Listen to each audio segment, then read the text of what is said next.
हाय दोस्तों, कैलाशपुरी क्लासेज में आपका स्वागत है। ठीक,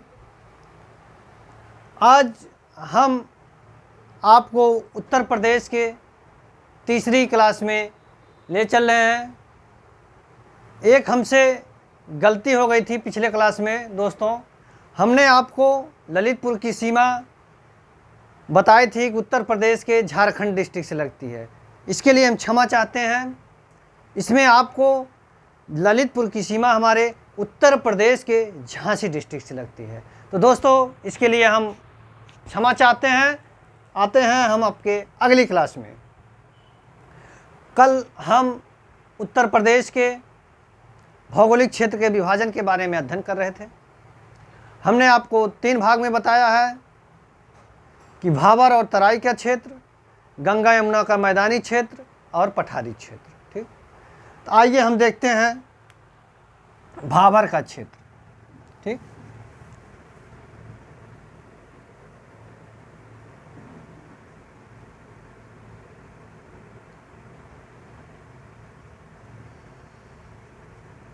ये क्या है आपका भाबर क्षेत्र।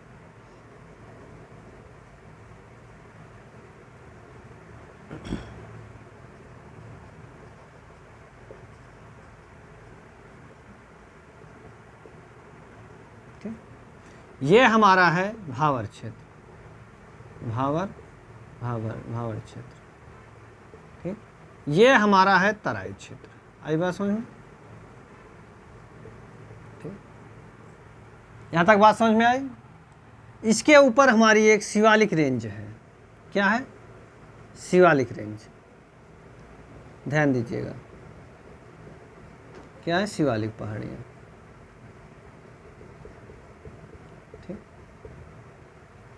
क्या है? हमारी शिवालिक पहाड़ियाँ। अब हमने आपको बताया कि भाबर के क्षेत्र और तराई क्षेत्र को कल कुछ बताए थे, आज हम देखते हैं। आप देखेंगे कि भाबर के क्षेत्र में जब हमारे शिवालिक रेंज से हमारी नदियाँ निकलती हैं तो भाबर के क्षेत्र में आके क्या होती हैं? ये विलुप्त हो जाती हैं। क्यों विलुप्त होती हैं? क्योंकि यह क्षेत्र हमारा पथरीला होता है। कैसा होता है? पथरीला होता है। क्यों? क्योंकि जब ये शिवालिक रेंज से नदियाँ निकलती हैं तो पत्थरों को काटते हुए अपने साथ लेके आती हैं। ठीक, जब ये नदियाँ यहाँ आती हैं तो ये विलुप्त हो जाती है। कहाँ? भाबर के क्षेत्र में। भाबर का क्षेत्र पथरीला होने के कारण क्या होता है? कम उपजाऊ होता है। ठीक, यहाँ कृषि बहुत कम मात्रा में होती है। आई बात समझ?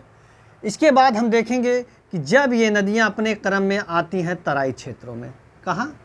तराई क्षेत्रों में। तो ये नदियाँ स्वतः जो है अपने आप निकल आती हैं। आई बात समझ में? तो ये नदियाँ स्वतः अपने तराई क्षेत्रों में आके क्या होती हैं? निकलती हैं। तो आप देखेंगे कि ये जो भाबर का क्षेत्र होता है हमारा क्या होता है? ये पथरीला होता है। पथरीला होने के कारण हम क्या करते हैं? यहाँ कृषि नहीं कर पाते। आई बात समझ में? जब हम भाबर से तराई क्षेत्र में आते हैं, ठीक, तो हमारी नदियाँ क्या होती हैं? स्वतः आ जाती हैं, उनका बहाव दिखने लगता है। ठीक, ये जो आपका तराई क्षेत्र होता है यहाँ वर्षा जो है अधिक मात्रा में होती है। क्या? वर्षा अधिक मात्रा में होती है। ठीक, जिससे यहाँ क्या होती है? नमी अत्यधिक होती है। नमी अत्यधिक होती है। यहाँ तक बात समझ में आई? जब आप देखेंगे कि जिस क्षेत्र में वर्षा अधिक हो रही है, नदियाँ आपके ऊपरी सिरे आ जाती हैं, भू सतह पे आ जाती हैं, दिखने लगती हैं और वर्षा अधिक होती है, तो यहाँ पे आप देखेंगे कि इस क्रम में कौन सी फसल उत्पन्न ज़्यादा होगी। तो आप देखेंगे कि यहाँ पे सर्वाधिक गन्ना और धान की खेती की जाती है। किसकी? गन्ना और धान की खेती की जाती है। इनकी पैदावार यहाँ क्या होगा? सर्वाधिक होगा, क्योंकि ये आपके तराई क्षेत्र हैं। तराई क्षेत्र में जो है नमी अधिक, वर्षा भी अधिक होगी तो नमी भी अधिक होगी, तो जिससे क्या है? वह फसल तैयार होगी जिसमें क्या है? पानी की आवश्यकता अधिक होती है। आई बात समझ में? यह क्षेत्र आप देखेंगे कि जो आपका पथरीला क्षेत्र था, भांवर का क्षेत्र, ये आपके सहारनपुर से कुशीनगर का था। कहाँ से था? सहारनपुर से कुशीनगर, ठीक, कुशीनगर, ठीक। लेकिन जो आपका तराई क्षेत्र होता है, यह सहारनपुर से ये आपका देवरिया का होता है। कहाँ? देवरिया। आई बात समझ में? तो ये आपके आप देखेंगे कि जो तराई क्षेत्र है, क्या यह पश्चिम की तरफ क्या होता है? सकरा होता है, ठीक, और पूर्व की तरफ क्या होता है? चौड़ा होता है, ठीक। अर्थात कहने का मतलब कि पश्चिम की तरफ है पतला और पूर्व की तरफ क्या हो जाएगा? चौड़ा होता है। आई बात समझ में? तो हमारे तराई क्षेत्र का जो विकास है वह हमारे सहारनपुर से लेके देवरिया तक है। आई बात समझ में? इसी तरह यहाँ पे आप देखेंगे कि जो है वर्षा सर्वाधिक होती है, जिसके कारण से यहाँ नमी हमारी बनी रहती है। तो हमारे जो फसल होते हैं जिनमें पानी की आवश्यकता अधिक होती है, तो इस तरह यहाँ गन्ना और धान सर्वाधिक पैदावार होती है। क्या है? गन्ना और धान की सर्वाधिक पैदावार होती है, सर्वाधिक पैदावार, ठीक। ये बात समझ में आई कि भांवर और तराई क्षेत्र का विस्तार कहाँ से कहाँ तक है। इनमें नदियाँ विलुप्त होती हैं, कहाँ नदियाँ के उफान पे आती हैं, निकलती हैं, ठीक। तो इन्हें हम क्या कहते हैं? भांवर और तराई का क्षेत्र। ये आपका उत्तर प्रदेश के भौगोलिक क्षेत्र का पहला विभाजन है, ठीक। अब हम आगे देखते हैं भौगोलिक क्षेत्र के दूसरे विभाजन को।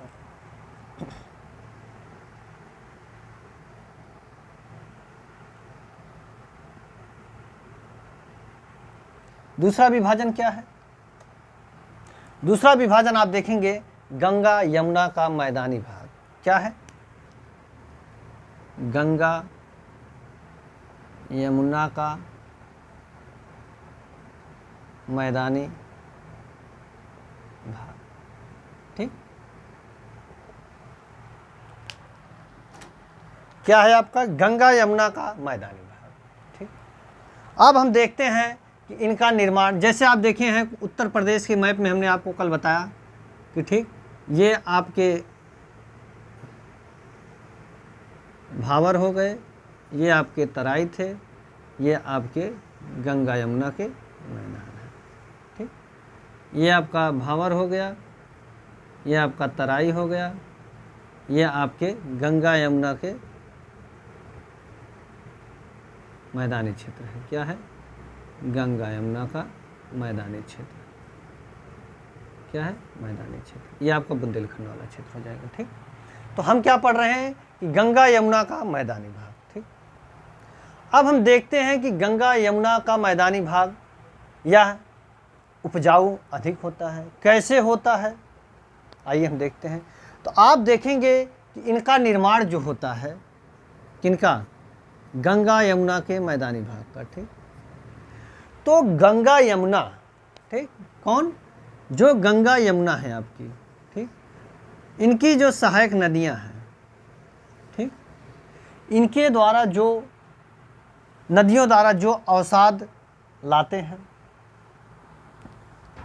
क्या कि गंगा यमुना की जो सहायक नदियां हैं, ठीक, इनके द्वारा जो अवसाद ये अपने साथ में क्या करती हैं? लाती हैं। अवसाद क्या होता है? ये जो नदियां बाढ़ लाती हैं, तो आप देखेंगे कि जब ये अपनी धारा से कुछ चढ़ती हैं तो अपने साथ क्या करती हैं? कुछ सड़े गले पदार्थों को वहाँ से बहा के लाती हैं। जब ये नदियाँ अपने निम्न स्तर पे जाती हैं तो ये सारे अवसाद को, जो सड़े गले अवसाद हैं, वहीं छोड़ देती हैं, जिससे वहाँ की जो मिट्टी होती है क्या हो जाती है? अत्यंत उपजाऊ होती है। तो काप, अवसाद का मतलब क्या होता है? काप होता है, ठीक। एग्जाम में पूछता है काप क्या है? सड़े गले पदार्थ होते हैं, ठीक।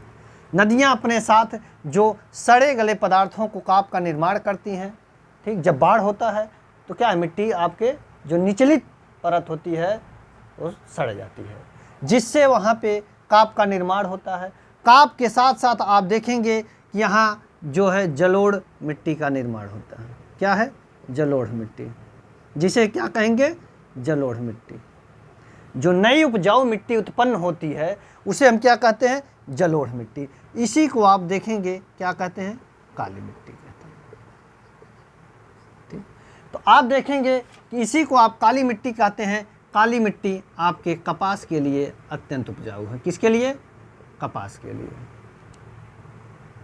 कपास के लिए उपजाऊ होती है। मार्कर नहीं चल रहा है दोस्तों। कपास के लिए उपजाऊ होती है। ठीक,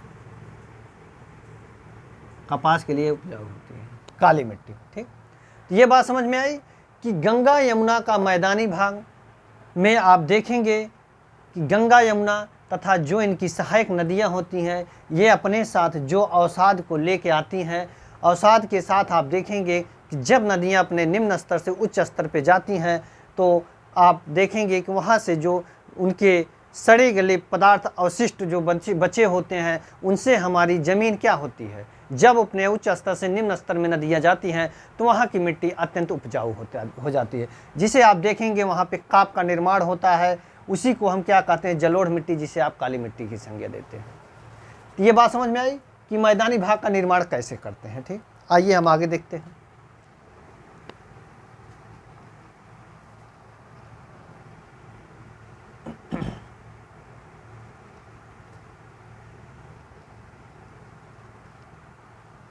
ठीक, जैसे आप देखेंगे ये हमारी नदी है।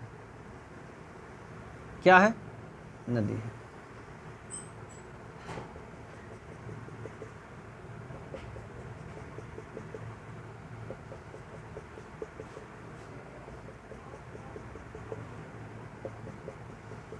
ये आपकी नदी है।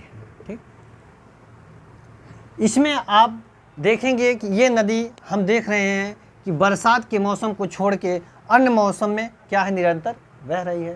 ठीक, लेकिन जब नदी यह अपने उफान पे आती है, अर्थात जब बाढ़ आती है, इस यह दो भागों में विभक्त हो जाती है। कैसे?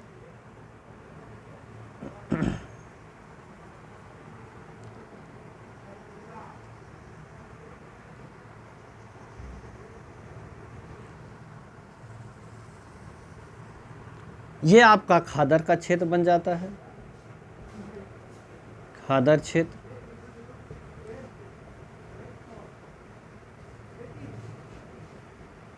ठीक, और ये क्या हो जाता है? बांगर क्षेत्र। ठीक, बांगर क्षेत्र। दोस्तों मार्कर में इंक कम हो गई है, थोड़ा डाल लें।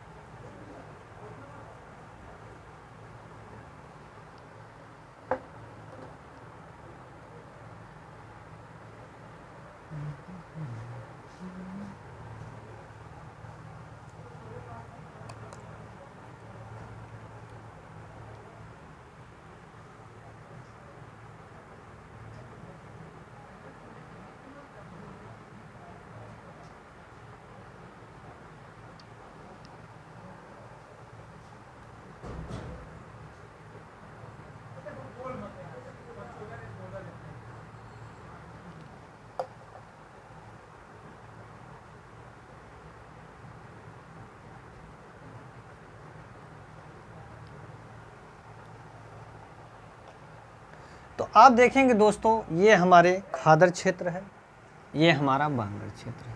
ठीक, ठीक, ये आपका बांगर क्षेत्र। ठीक,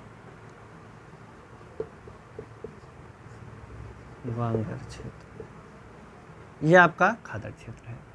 जब आप देखेंगे कि नदियाँ हमारी उफान पे चलती हैं, ये आपके इस क्षेत्र को क्या करती हैं? ये बढ़ा देती हैं। जब जलस्तर बढ़ेगा तो श्योर है कि इनका क्षेत्रफल भी बढ़ जाएगा। ठीक, ये बाढ़ के समय की स्थिति है, जब बाढ़ आती है। ठीक, जब बाढ़ आएगी तो इनके क्षेत्र में क्या होता है? विस्तार हो जाएगा। ठीक, अब इनके क्षेत्र में जब विस्तार होता है तो नदियां अपने साथ जब बाढ़ लाती हैं तो उनके साथ साथ क्या आते हैं? काप आते हैं, अवसाद आते हैं। सड़े गले पदार्थ आते हैं। तो ये जो सड़े गले पदार्थ होते हैं आप देखेंगे कि इस क्षेत्र में आके जमा हो जाते हैं। ठीक, कौन से क्षेत्र में? खादर क्षेत्र में। ये खादर क्षेत्र में आके जमा हो जाते हैं। जब ये नदियां अपने बाढ़ से निम्न स्तर में जाती हैं तो यहाँ पे ये कुछ अवशेष छोड़ जाती हैं, जहाँ पे आप देखेंगे कि जलोढ़ मिट्टी का निर्माण होता है। क्या होता है?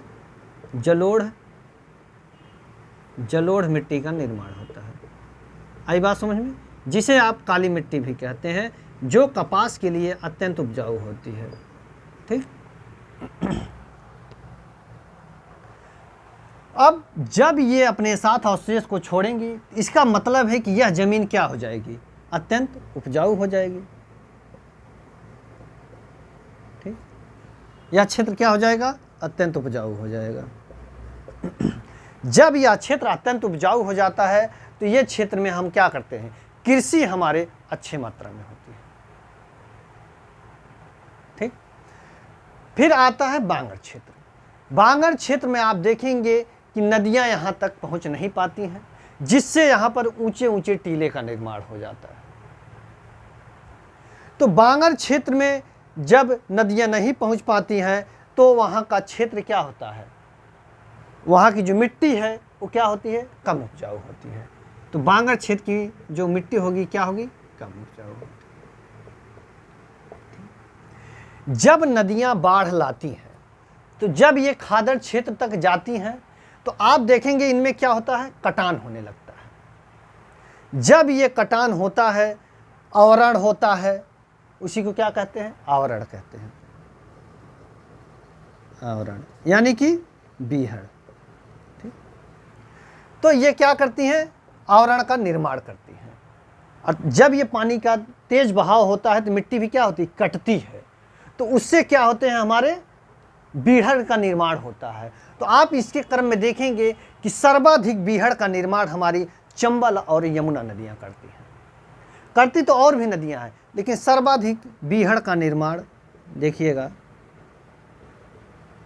कि सर्वाधिक बीहड़ आपकी चंबल व यमुना नदियाँ करती हैं। कौन कौन? चंबल और यमुना नदियाँ सर्वाधिक बीहड़ का निर्माण करती हैं। आई बात समझ में? ये आपके खादर के क्षेत्र में ही चंबल वो सर्वाधिक बीहड़ का निर्माण होता है। जो आपके बांगर क्षेत्र होते हैं, जब यहाँ तक नदियाँ अपने बाढ़ के पानी को नहीं पहुँचा पाती हैं तो यहाँ की मिट्टी क्या हो जाती है? अनुपजाऊ हो जाती है, कम उपजाऊ हो जाती है। यहाँ की मिट्टी क्या हो जाती है? पुरानी हो जाती है। तो ये आपका क्या है? ये आपके गंगा यमुना का मैदानी भाग। यहाँ तक बात समझ में आई? ये आपका खादर क्षेत्र है, ये आपका बांगर क्षेत्र है। खादर क्षेत्र हमारा उपजाऊ होते हैं, बांगर क्षेत्र हमारे अनुपजाऊ होते हैं। क्यों? क्योंकि यहाँ बाढ़ की पानी नहीं पहुँच पाते, जिससे यहाँ की मिट्टी कम उपजाऊ होती है। ये हमारे जो खादर के क्षेत्र होते हैं ये कृषि योग्य भूमि होती है। इसमें आपके सर्वाधिक बीहड़ का निर्माण होता है खादर क्षेत्र में, जिसमें आपकी दो नदियां हैं, चंबल और यमुना, जो अत्यंत बीहड़ का निर्माण करती हैं। आई बात समझ में? अब हम देखते हैं नंबर 3 पठारी।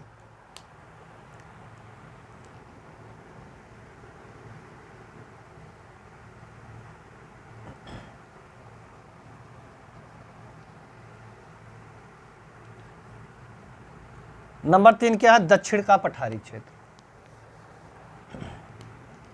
हेडिंग है नंबर 3।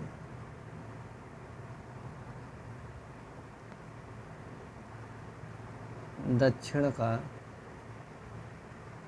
पठारी क्षेत्र। ठीक, तो आप देखेंगे कि दक्षिण के पठारी क्षेत्रों में जैसे आपका बुंदेलखंड वाला क्षेत्र आता है, जो आपके सबसे निचले क्रम में आपको हमने दिखाया था। ये आपका सोनभद्र से लेके ये आपका ललितपुर वाला क्षेत्र आ जाता है। ठीक, ये आपके पठारी क्षेत्रों में आते हैं। ठीक, अब हम देखते हैं कि जो पठार होते हैं कैसे होंगे आपके। आप देखेंगे कि ये जैसे एक कमरे में मेज रखी होती है, आप देखेंगे। ठीक, इनके नीचे आपके ज़मीन है, ठीक। ये क्या होते हैं, एक मेज के आकार के होते हैं। इनके ऊपर कैसी ज़मीन सब क्या होगा, समतल होगा, ठीक। ये ऊपर से समतल होंगे, ठीक। और ये किसके होंगे, पत्थर के बने होते हैं। और इन्हें हम 400 मीटर दूरी से क्या करें, देख सकते हैं, ठीक। 400 मीटर दूरी से हम इन्हें देख सकते हैं। ये बात समझ में आई। ये हमारे क्या होते हैं, पठार इस तरह होते हैं कि जो ज़मीन से उठा हुआ मेज के आकार का ऊपरी सतह क्या होता है, समतल होता है, वही हमारा क्या होता है, पठार होता है। जिसे हम 400 मीटर दूरी से देख सकते हैं उसे हम क्या कहते हैं, पठार। हम देखेंगे कि जो दक्षिण का पठारी क्षेत्र है इसका विस्तार आप देखेंगे कि 45,200 किलोमीटर है, 45,200 किलोमीटर है। क्या है इसका क्षेत्रफल, यानी कि इसका जो विस्तार है ये आपका 45,200 किलोमीटर है। यह जो हमारा दक्षिण का पठारी भाग है यह हमारे दक्कन के पठार का भाग है, दक्कन के पठार का भाग है, ठीक। आप देखेंगे ये जो हमारे दक्षिण का पठारी भाग है ये आपके यूपी और एमपी में इसका कुछ क्षेत्रफल है। जैसे आप देखते हैं कि जो आपका ये यहाँ से देखें ज़रा,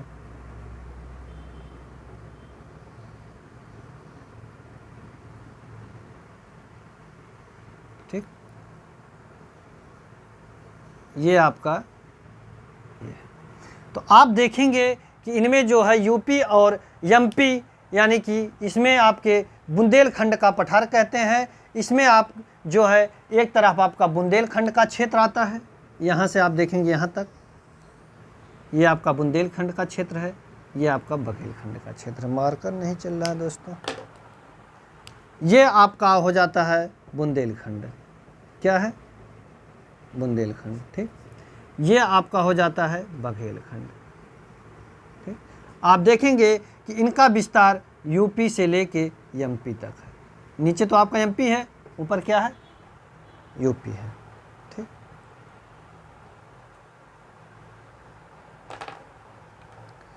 तो इस तरह क्या होता है कि इनका निर्माण होता है। आई बात समझ में।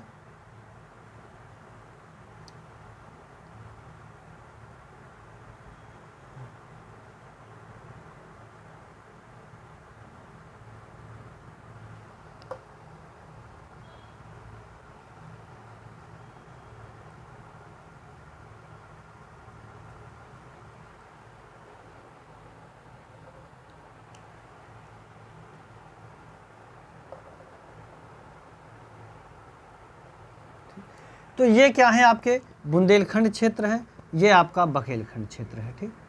इनका आप विस्तार देखेंगे कि यूपी से लेके एमपी तक है। आई बात समझ में। जो हमारा बुंदेलखंड का ये दक्षिणी और पश्चिमी होता है, यहाँ पे आपके कुछ भाग में काली मिट्टी पाई जाती है। क्या, काली मिट्टी, ध्यान दीजिएगा। बाकी क्षेत्रों में आप देखेंगे जो है हमारी क्या होते हैं, लाल मिट्टी पाई जाती है। क्या है, लाल मिट्टी। काली मिट्टी आप देखते हैं ये किस क्षेत्र के लिए अधिक उपजाऊ होती है, कपास के लिए, कपास के लिए उपजाऊ होती है, ठीक। लेकिन जो हमारी लाल मिट्टी होती है यह आपके तिलहन और दलहन के लिए अत्यंत उपजाऊ होती है, ठीक। तो आपके पूर्वी, दक्षिणी और पश्चिमी क्षेत्र में काली मिट्टी पाई जाती है और पूर्वी क्षेत्र में आपकी सर्वाधिक लाल मिट्टी पाई जाती है, ठीक। तो ये क्या है, आपके दक्षिण के पठारी क्षेत्रों का विस्तार। तो हम देख क्या रहे हैं कि बुंदेलखंड जो आपका दक्षिण का पठारी भाग है ये आपके दो भागों में टूटा है, एक बुंदेलखंड और बघेलखंड। जो हमारे दक्कन के पठार का क्षेत्र है इसमें आप देखेंगे कि हमारे दक्षिण और पश्चिमी क्षेत्र में काली मिट्टी पाई जाती है अन्य क्षेत्र यानी कि पूर्वी क्षेत्र में आप देखेंगे कि यहाँ पर लाल मिट्टी पाई जाती है। काली मिट्टी हमारे कपास के लिए अत्यंत उपजाऊ होती है, जबकि लाल मिट्टी हमारे तिलहन और दलहन के लिए अत्यंत उपजाऊ है। ठीक, अब हम देखते हैं कि जो बुंदेलखंड का पठार है या कितने क्षेत्र तक इसका विस्तार है। तो जो बुंदेलखंड का पठार है यह हमारे 7 जिलों में विस्तार है। देखते हैं कौन कौन। एग्जाम में पूछता है कि दक्षिण पश्चिम के पठारी क्षेत्र का विस्तार कितने जिलों में है? उत्तर प्रदेश। ठीक,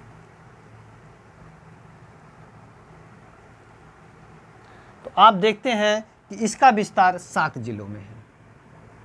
विस्तार कहां तक है? बुंदेलखंड पठार का विस्तार, बुंदेलखंड पठार का विस्तार कहाँ है? 7 जिलों में। 7 जिलों में। आई बात समझ? अब कौन कौन है? आपके झांसी है, नंबर 2 जालौन है, हमीरपुर है, नंबर 4 आपका महोबा है, नंबर 5 बांदा है, नंबर 6 आपका हो जाएगा चित्रकूट, और नंबर 7 आपका हो जाएगा ललितपुर। ठीक, तो बुंदेलखंड पठार का विस्तार हमारे उत्तर प्रदेश के 7 जिलों में है। कौन कौन? झांसी है, जालौन है, हमीरपुर है, महोबा है, बांदा है, चित्रकूट है और ललितपुर। ये आपके एग्जाम में पूछा जाने वाला क्वेश्चन है कि बुंदेलखंड के पठार का क्षेत्र जो है उत्तर प्रदेश के कितने जिलों के साथ है? तो आप कितना बताएंगे? 7। ठीक, इसी क्रम में फिर हम देखते हैं बघेलखंड। क्या है? बघेलखंड।